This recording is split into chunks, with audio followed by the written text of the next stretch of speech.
Wake up, buy here, pay here people. It's a beautiful day. Go grab yourself another cup of joe and say hello to Jim and Michelle Rhodes on the Buy Here, Pay Here morning show. Take it away, you two. Good morning, everybody. Greetings from Western Oklahoma. Yeah. The High Plains. We are in the guest bedroom. That's right. So Which is where everybody broadcasts. It is. Well, it's kind of nice. You can be on the road. There are no ironing boards involved. Right. So, that's always good. All set up, all good. So it's it's Thanksgiving Eve. Thanksgiving Eve. That's right. Yep. So happy Not a Thanksgiving. creature was stirring. Oh, that's wrong holiday.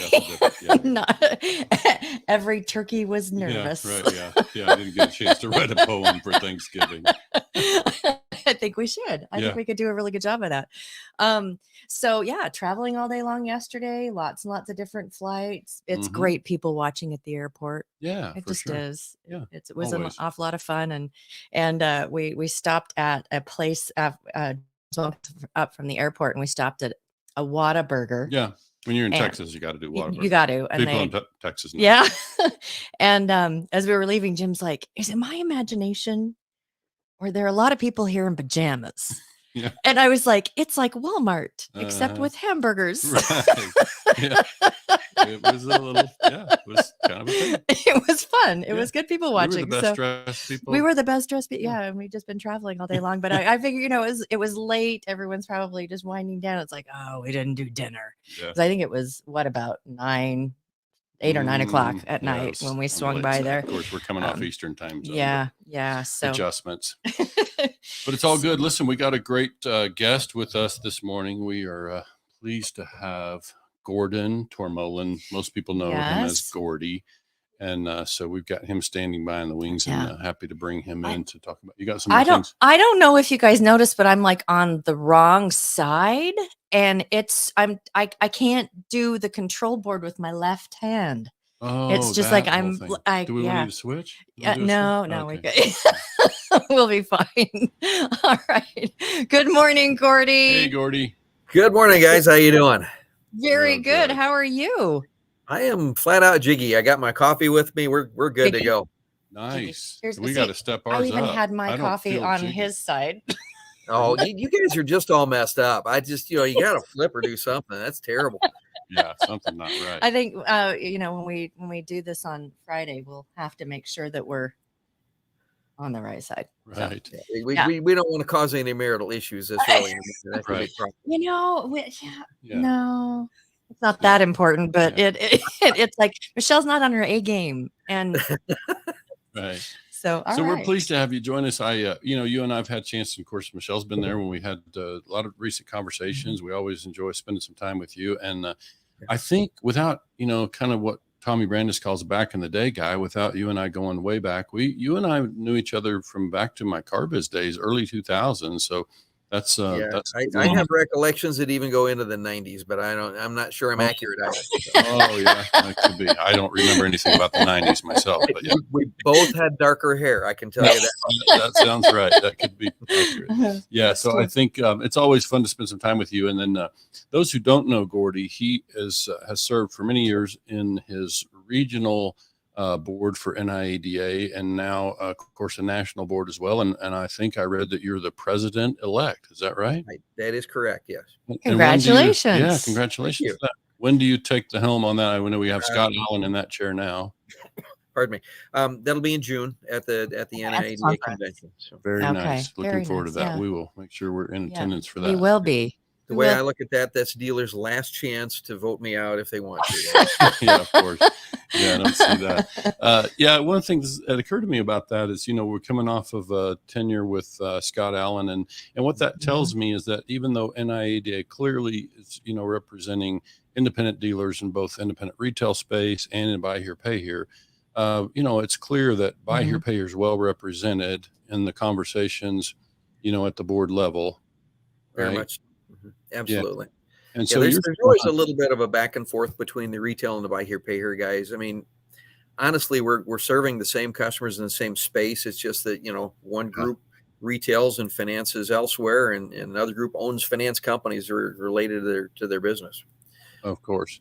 Yeah. So it's all good. I think we're aware that that's the situation. I just love that, we know that folks that are up there, doing the work are familiar with the struggles that is being a buy here, pay here dealer. So we appreciate all the work you do. How long have you been involved in the board roles? Oh boy. I think this is my 11th year on the board. Nice. Which is a little past the typical tenure. But, there was an exception made thanks to the good folks in Texas that put that forward last year, and so I've continued on. Excellent. Very Yes. nice. So give me an idea. Like we talked to Jared Halstead not long ago, and he kind of shared at the state level kind of what the responsibilities are, or the time commitment. You want to talk about at the national level, kind of what that involves for you? I'd be happy to. It's funny you mentioned the state level, because I spent about 3 hours yesterday completing the 990 form for our state association. So Yeah. it was lots of fun. I was real proud. The IRS accepted me. Oh, nice. Good. That's always a win, Yeah. right? Well, I feel like I won't be in jail anytime soon anyway. So. Right. Good. On the national level, it's really an intriguing group. First of all, our board has regional vice presidents, as well as secretary, treasurer. There's several positions within the board proper, and so depending on the duties that you have, for example, if you're regional vice president, I was the vice president of Region 3, which is 13 states right down the center of the nation. And so you need to stay in contact with the state executives, as well as the state presidents and boards, make sure that they're on track and you're doing everything that you can to support them.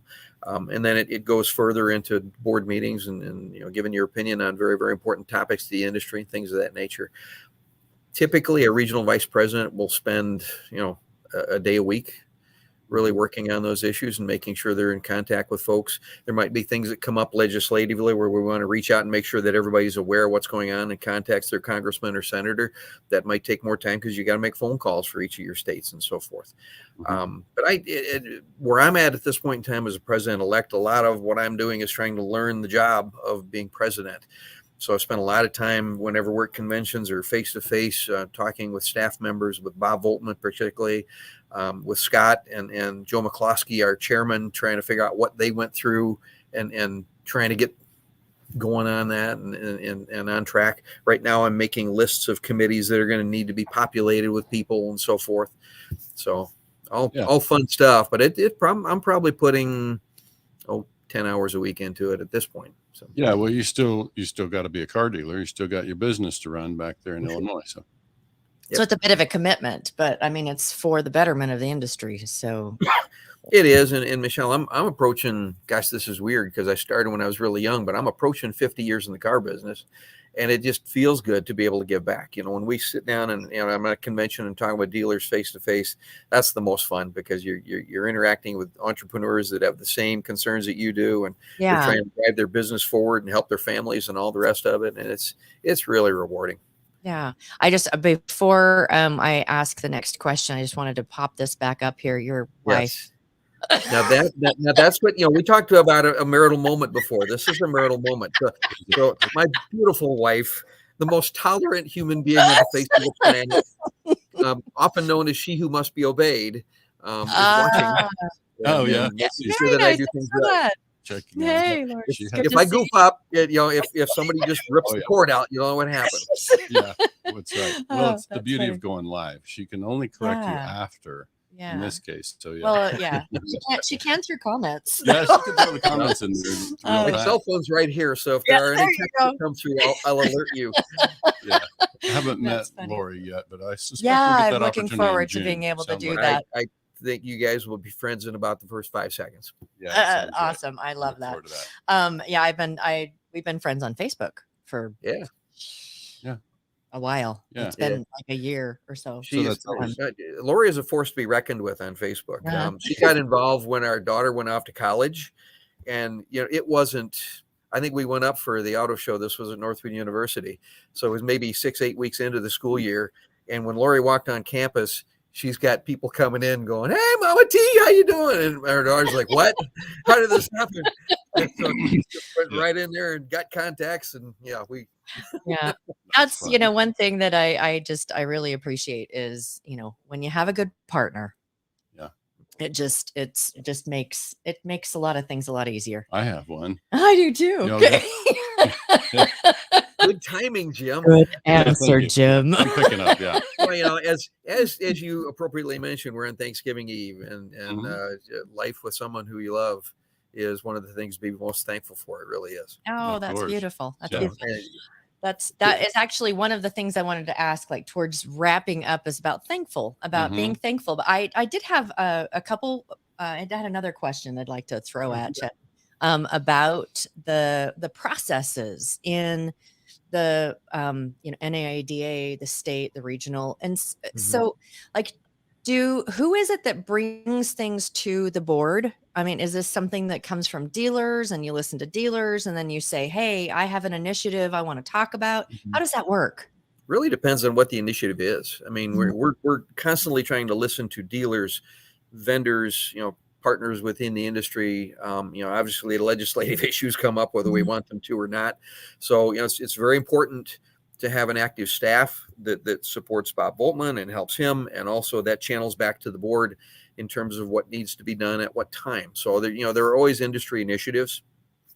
I think back years ago when I was younger on the board, when we first started talking to Chris Leadham and we brought 20 groups in, that's something that we had ventured and started to do with Joe Lascota, but it was not growing traction like we wished. And it just made sense to pull that part in under the canopy of the association so that a not-for-profit would be running the 20 groups and so forth, and it allowed it to expand and really grow beautifully.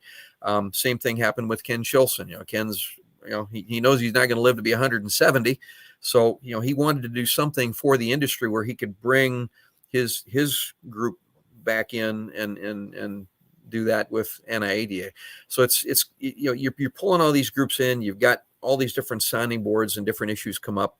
Obviously, we never, as a board, want to deviate from the mission of NIADA, which is to educate and advocate for dealers, and that's really the crux of it. So it kind of everything sounds is viewed through that.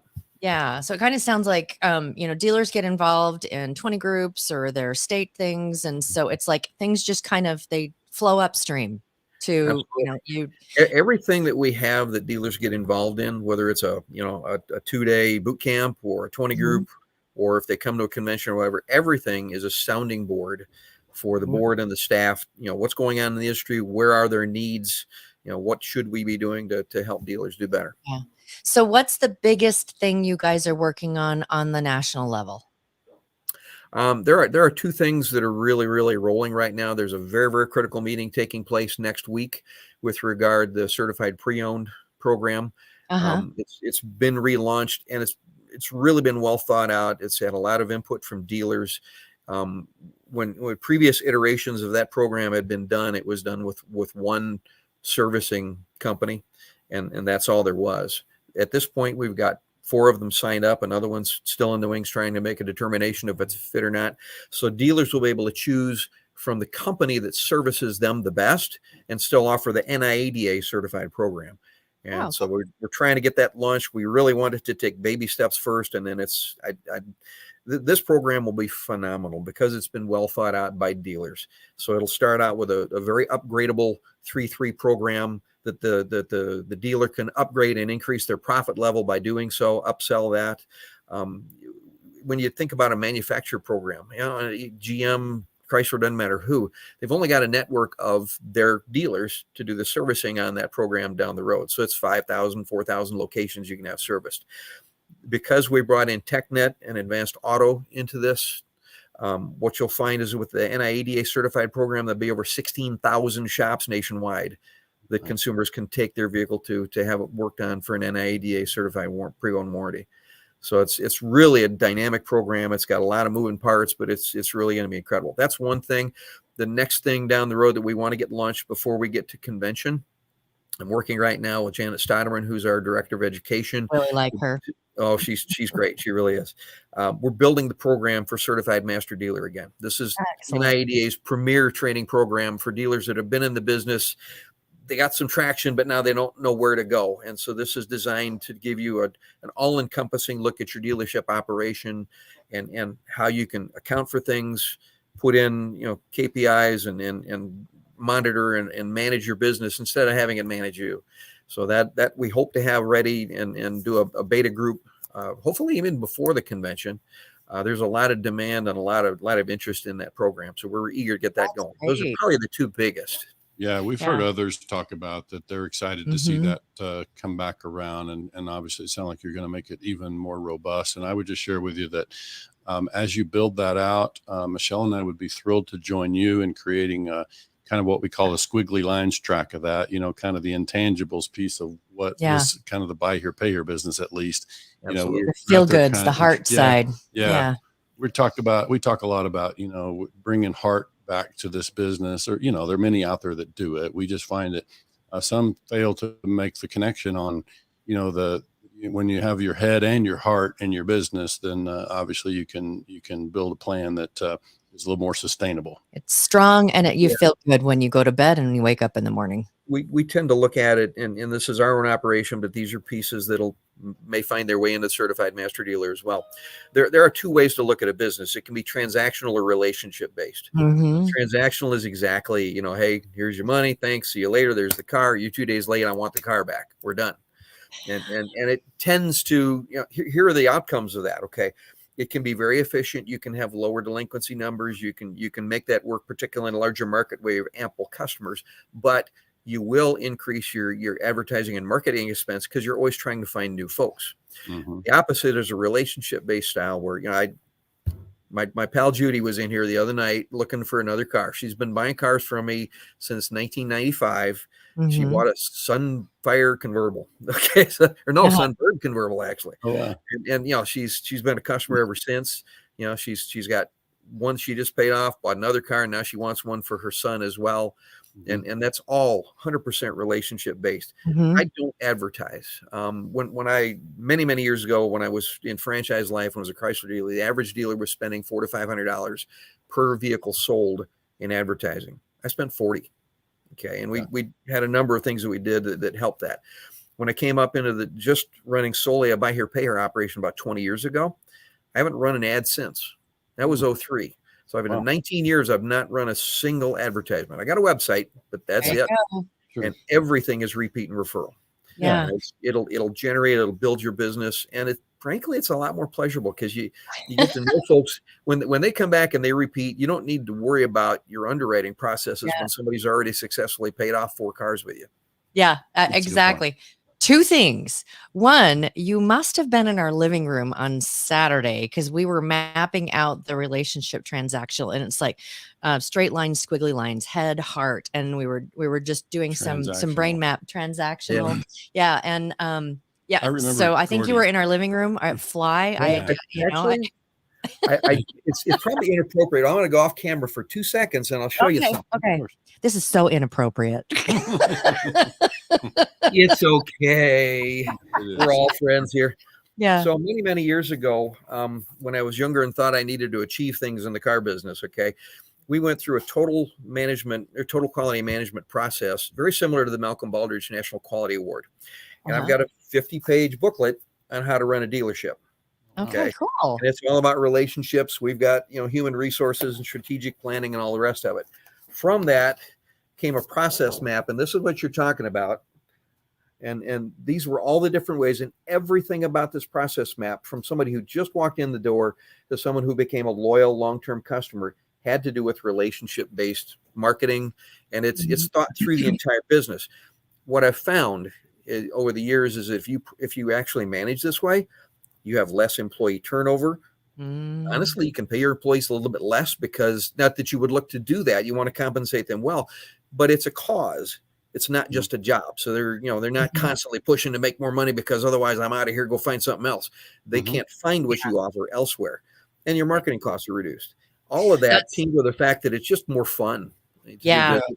And we think that's becoming even more true, Gordy, with younger generations. That whole purpose piece of the thing is really significant. It's a paycheck and a purpose. It's, that they're working to be able to pay the bills and put a roof over their head and all of that. But you will keep people if they have a purpose. Well, it feels like a family affair that way. They understand how you operate and they buy into that. They know that I'm not going to scream at them because they made a $300 mistake on selling a warranty to somebody. Okay, what did we learn from that? Come on, let's not do it that way again. You got a customer. We're going to honor what commitment that you made to them. All of those things help employees feel like a part of the cause. Yeah. Right. So there was a question that Tyler Simmons asked. I've had it on the screen for a little bit, but I didn't want to interrupt when you were talking earlier. It says, do you have to be a dealer principal to enroll in the Certified Master Dealer Program? It probably, the course itself would make more sense in that regard, but no, not necessarily. If you're a general manager, someone who really has control of things, you want to be a key decision maker, though. So you understand, Tyler Simmons and the family, the dealership. So I understand that question coming from him. Yeah. Yes. Yeah, I think it would make sense for Tyler to take a look at it. Really do. Don't worry, Tyler. We know you. Tyler's already asked to be a mentor too, but he's a master. Yeah, but this way he'll get a pin that says so. Yeah, right. There you go. It's all about the pins. It's right. Yeah. That's true. We certainly understand the value of the certification, and we're sure that's going to be great education for folks. So that's exciting that's coming back around. Yeah. I had a few things I wanted to ask. I wanted to ask you some things, and this is really about just helping our viewers that don't know you the way we do, and there's some things we don't know about you. So I'm going to ask. But there's a rule. Yeah, some rapid. There's some rules questions. There are rules to witness protection. I mean, short answers, and I got about a What's dozen. my height got to do with it, Jim? He's got it. So what high school did you go to, and what was the mascot? I went to Freeport High School, home of the Fighting Pretzels. What? Yeah. Wow. Okay. I didn't do pretzels. You ask the questions. You have to be prepared. The mascot is the pretzels. We're gonna go back to that. Okay. And your favorite subject in school? Probably history and business as a second. Okay. And then first concert you attended? That would be Styx with the I've seen them. Must Be Obeyed. Yes. Yeah. Nice, excellent. And then the last concert that you saw, was it pre-COVID probably? No, gosh, I was just looking at this. We were at a Toby Mac concert about a year ago. Oh, nice. Yeah, nice. Nice. Pretty good. And then your first car, I've heard this story before, I think. So what was it? Yeah. First car was a Cushman meter maid cart. Wow. I was 13 and bought it for $25 and welded the fenders back on the dumb thing, sold it for $250, and I was off to the races. Car dealer ever since. Yep. Yes, sir. And the farthest traveled, what's the farthest you've ever been on the planet? Let's see. Probably we stopped in Hong Kong. I'm going to say probably New Zealand. We had to go through Australia to get there. Lori and I have been very blessed. We've been able to travel with some Chrysler trips and so forth, but we've been to New Zealand and Hong Kong, Taipei, Germany, Sweden, been to Russia. That was an experience. It's a conversation when you've been able to travel around the globe too. It does. Yeah, you really appreciate things differently. Yeah, for me, I think I've been to West Texas. As far as I've been to New Zealand as well. That's a long. It's a beautiful country. Yeah, love New Zealand. You have a favorite U.S. city? Not really. I've not had very many bad experiences in cities. We have a goddaughter who is actually a Broadway actress. She's one of the principals or one of the backups in Wicked. And so we went to see her when it's phenomenal. Great show.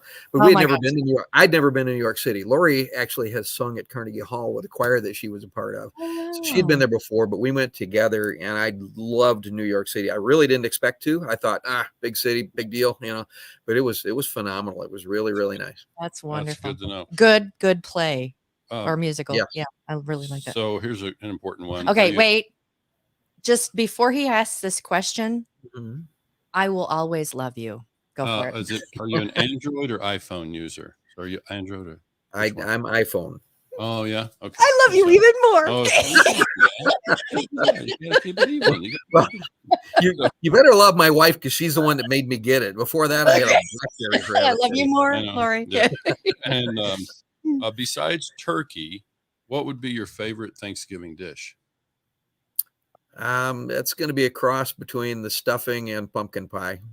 Oh yeah, that's a Oh tough yeah, answer. yeah. So let me ask you on pumpkin pie, like what's the ratio of whipped cream for you? Are you a 25% whipped cream guy, or are you 75%? Oh, If the pie is this big, the whipped cream should be equally large. Right, at least. And we Yeah. normally, if it's Cool Whip, okay, fine. But if it's real whipped cream, you scrape that off and eat it separately Oh, first. absolutely. Yeah.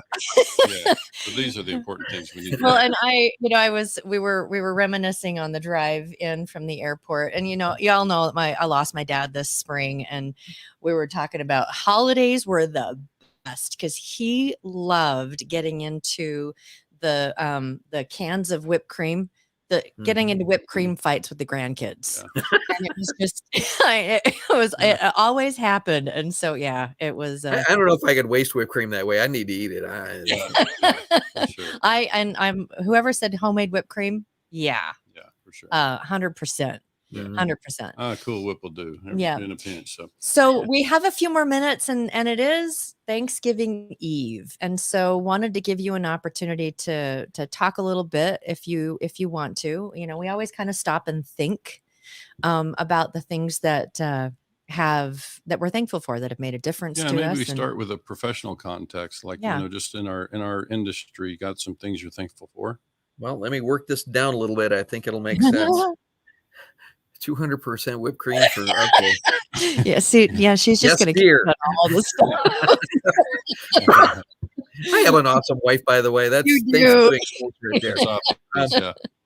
From a professional standpoint, okay, if you step back a bit, and there's something called the Judeo-Christian work ethic, but I'm not going to summarize it well, but I do my best.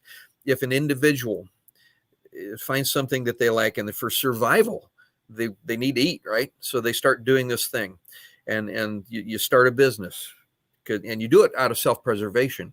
However, you can't have a business that doesn't benefit others, because you're not going to stay in business if you don't provide substantial enough value that people will freely and willingly give their money to you. So now you've benefited your customers.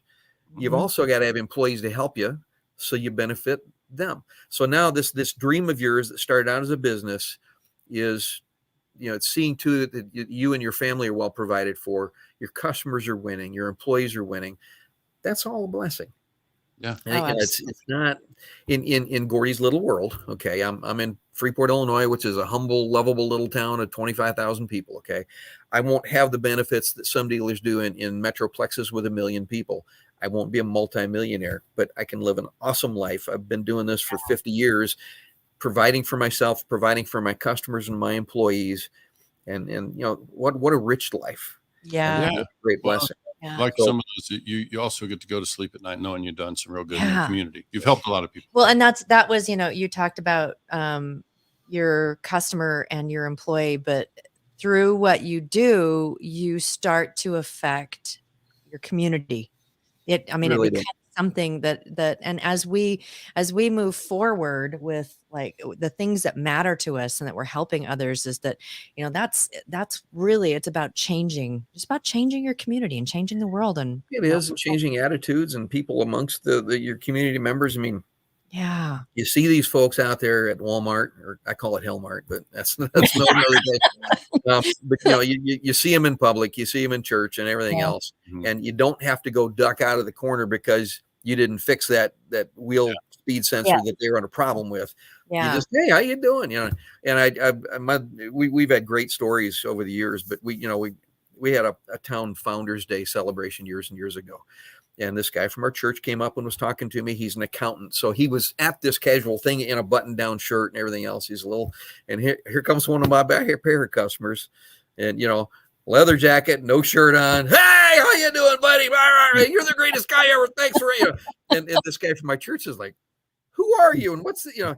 It's just all people. And it's such a great joy to be there and know that you affected their life that way.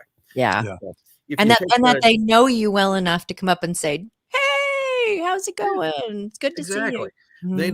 know they know our kids. They just, the kids, of course, Yeah. involved in the business, and they're all around. And it's just a great Yeah. life. And Yeah. so you take that one notch further down. Now we're talking about things that I'm thankful for. Okay. Mhm. I've got an awesome wife. She loves me despite all my flaws, and I've got fantastic kids and now kids-in-law. We've had 2 marriages in our family this year. Oh And my if goodness. ever you need to take stock of your life, when Uh-huh. you get 280 guests at a wedding for your daughter, and everybody's happy and they're having a wonderful time, and they stay well beyond the DJ's time limit, and you just feel rich. That, And we had yeah. that feeling twice Yeah. this year, and we've got, I've got my mom attended both of those. She's 97 years old.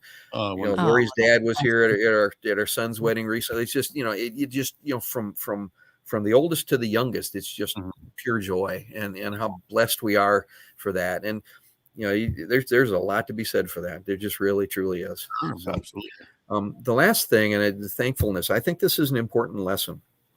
So years ago, and I won't go into details because it'd be another 45 minutes online, but we had a theft in our Chrysler business, and it wound up selling the franchise. There was very little left for us and our family when we came back up and started our buy here, pay here, or restarted the buy here, pay here. By the time we got licensed and everything squared away, we were down to about 10 grand in capital. Now, anyone with a brain would tell you with 10 grand in capital, you can't do buy here, pay here, but it is provided for us. One of the things we had done in the Chrysler store, we were quite successful, and we were very involved in community events, but we had not had that opportunity with the humble beginnings of the buy here, pay here. So we decided, made a conscientious decision to be involved in our church youth group, and we were leaders there. And we went over to visited another church, and there was this Christian music guy that was going to be there, and he was supposed to be really good and so forth. I don't remember if songs were worth a darn or not. But when he opened up, he told a story that I thought was very, very important. When he started his music ministry, he traveled to, I think it was Haiti, but it was a foreign country. All right. And he got there, and nuns were running the show, and they're on charge and on top of everything else. And he's like, well, can I play music? And they're like, well, we really don't need music right now. What we need is a barber. Mhm. And he's like, well, I've never cut hair. And, Right. the nun kind of and handed him the scissors, and away he went. So he's a barber, and he's cutting hair for these impoverished folks. And about the second or third person he started, he's making some small talk, and they find out, the person finds out he's from America. He goes, oh, my friend, you're from America. You're rich. He goes, no, I'm not rich. I'm just, average and so forth. I got parents and that kind of thing. No big deal. I'm not a rich man. He goes, well, let me ask you a question. How many times a day, or how many times a week do you eat? Very true, Troy, but can't live without it. So we're listening to this young guy, and the nun looked at him and gave him the scissors, and he became a barber that day. And as he was making small talk with the people whose hair he was cutting, this gentleman came up to him, and he says, oh, you're an American. You're rich. He goes, no, I'm not. I'm just average. I got parents back in the States, and I'm a normal person. I'm not rich. We're just, middle class and all that. He goes, well, let me ask you a question. He says, how many times a week do you eat? Mm-hmm. Oh, wow. He goes, I don't know. Maybe I miss some meals, comes I'm busy. Maybe 19 or 20 times. And he looked at him and goes, you eat every day? Friend, you are rich. Oh, wow. So with the great opportunities that we have to make we need to be thankful for this country and a God who is good, but we have so much more than we deserve, and so much more than we actually stop and think about. Yeah. So my wish for everybody would be that they have an opportunity to really consider that and pause tomorrow. Yeah, very We nice. are very rich. Yeah. We are very, very rich. And this is an opportunity to remind ourselves and express some gratitude. So thanks for kicking that off. Gordy, thank you so much for joining us today. We really, really appreciate you taking time on Thanksgiving Eve to, thank you, Lori, for being here and supporting and all of that. Sure Looking forward to meeting her, and I'm sure I will in June. Absolutely. All right. Very, very good. Along with our weird kids. So nice. That's awesome. We're so thankful for. All right. We will catch you a little bit later, and have a happy Thanksgiving. Thank you, guys. You as well. And everybody else there in podcast land. Thank you. All right, see you now. Bye. All right. Well, we are going to sign off and get about the day with family. Thank you so much for everybody for holding on with us. That, it's like we test everything that could go wrong, and then we don't do it again. Turns out devices need power. They do. And we hadn't plugged everything in before we went to bed last night because we got in late. So have a very happy Thanksgiving, everybody. We are so grateful. And we will be broadcasting on Friday, and it's going to be a gratitude rant about a lot of things. And so we're hoping that you y'all listen in and add your comments, because it's really a great time for us to express gratitude and to recognize the things that we should really be grateful for. So have a great rest of your day, and hope you all are traveling safely and that you enjoy the time with your family. We are so grateful to be a part of your holiday. So we'll chat with y'all later. Happy Thanksgiving.